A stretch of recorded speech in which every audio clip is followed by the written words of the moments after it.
He Who Remains, best character, one of the best villains right now. Still, Thanos is up there, but he's top 2 right now.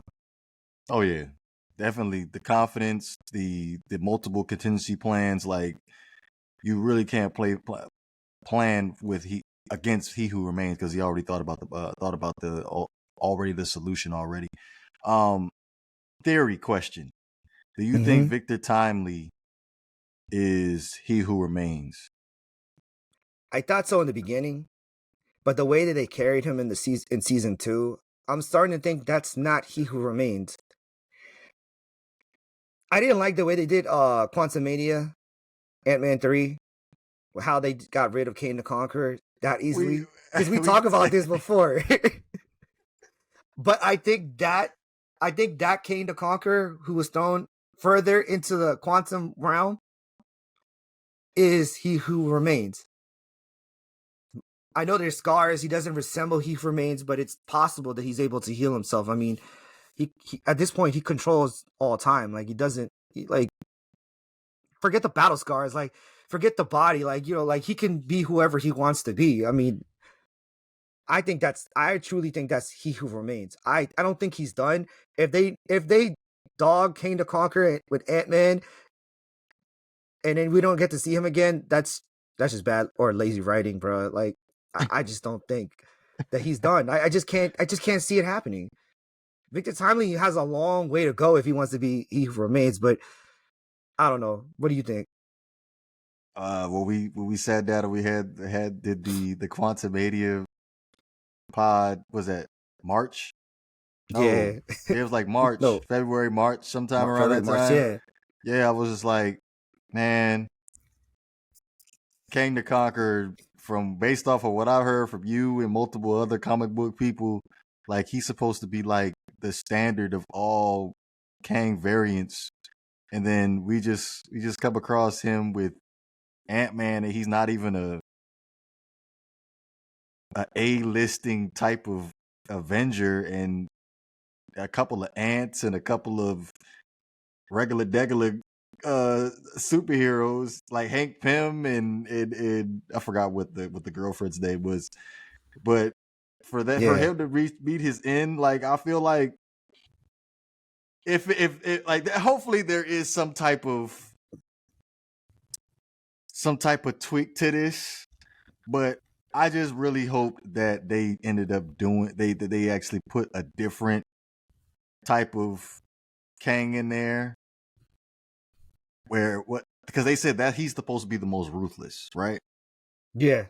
So I just hope there's like ruthless is different from the most. I don't know what's a word worse than ruthless. I mean, there's a bunch. I mean, he is a sociopath, though. I mean, he knows what he's doing is wrong, but he still has to do it because he wants to control the main timeline. It's like Thanos. Like, you have to destroy half the universe, but it's wrong. But you're the only one who's willing to do it. Everybody's got a tone, but he has like a certain tone to it. Like you could tell Kang the Conqueror in the Ant-Man movie, it was like he had like a aura to him, like a drive, like of I'm an insane person where I'm about to literally end all of life. Where we look at He Who Remains, he has a little bit more of like a chill vibe to him, and then Timely, he's just like this nerd that's just trying to invent stuff, like scared of everything. You know what I mean? Like scared of everything. And then we turn around, we see at the post-credit scene of Quantumania, we see all these different variants, and they just add like a different type of personality where it's like it's a god complex. Yeah, so I'm just a little. I guess we got to see what happens with it moving forward. Wherever if they decide they want to move away from that particular plot with Kang the Conqueror, but if they do decide to stay with it, I just hope that there is a more ruthless Kang the Conqueror, and I just feel like that was just a miswrite where we can't do this like this. We're gonna have to alter this just a little bit. I feel you. Like I said, I don't think it's a one and done, bro. I don't think so. If they could bring any version of Kang the Conqueror, But I feel like that Kang the Conqueror in Ant-Man 3 was ruthless and vicious. Like I feel like his story wasn't done yet.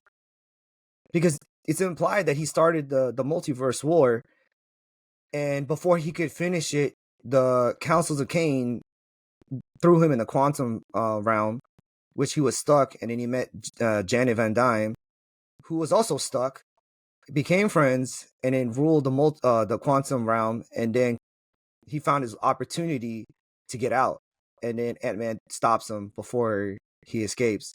So I just don't see it, bro. Like, but it's possible they can do anything. But I just felt that they can't use that built his same story Kang. up. They can't use that same Kang though. I'm just saying I because mean, do you think he's dead? Like, I don't think so. regardless if he wasn't dead, like you can't bring him back and be like, all right, I'm back, bitches. I'm gonna beat all your asses. Like you can't do that because now you just got your ass beat by Ant-Man and ants. So Well, like technically you not really. I mean, he got thwarted, but he didn't get his ass beat. I mean, come on, let's be honest. Like we talked about this. Ant-Man got his ass like beat. He got boxed. That man got body shot a couple of times. I'm surprised he even survived that shit. Like, god damn. You know, because remember, this is when Jonathan Majors was filming also Creed 3 too. Yeah, he was filming Creed 3 at the time too. And he was swollen, you know, like pause. But I mean, that man was when he ripped out that sleeve off his shirt, and he was like, yo, Ant-Man, let's go. Like, and Ant-Man's like, oh snap. And he unboxed, he's like, how much time I gotta hold this door for? I think it was like 45 seconds or something like that. I can do it. And he's getting boxed. He's not even lasting 5 seconds. He's like, oh snap, I regret this. Like, yo, he was getting his ass beat though. Like a couple of times he ran out of breath. He's like, oh, rip shots. Oh my god, yo. I just can't see him being done, dog. I just can't. Like, but like going back to Loki season 2, I can see why Kane the Conqueror or He Who Remains picked Loki, because they're kind of they have similar personalities, they have similar traits. Like in the beginning, they're outshadowed by other people, and they feel like they're put aside, and then they have this complex, God complex. The world belongs to them, or the universe belongs to them. They get beat. Like Loki gets beat by the Avengers, and then Kang the Conqueror gets stopped by his own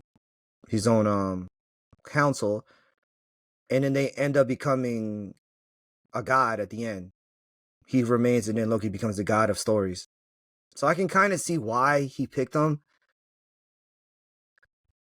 but I just don't see Kang the Conqueror really giving up his power. I mean, he didn't fight for forever just to have someone rule it for him, and I see why he did it, but I just don't see him just stepping aside for too long and be like, I can see him being like one of those villains like, retirement doesn't suit me. Like, I want my throne back, and I'm gonna take it back. You know what I mean? Hence why we're gonna be. It leads to the Avengers, Kane's dynasty. I'm trying to think. Maybe he does. He's gonna let Loki take the responsibility, but he still has the throne. Yeah, basically, you know what I mean? just the face of the company, but he still runs it in the back. You know, like he runs it in the shadows.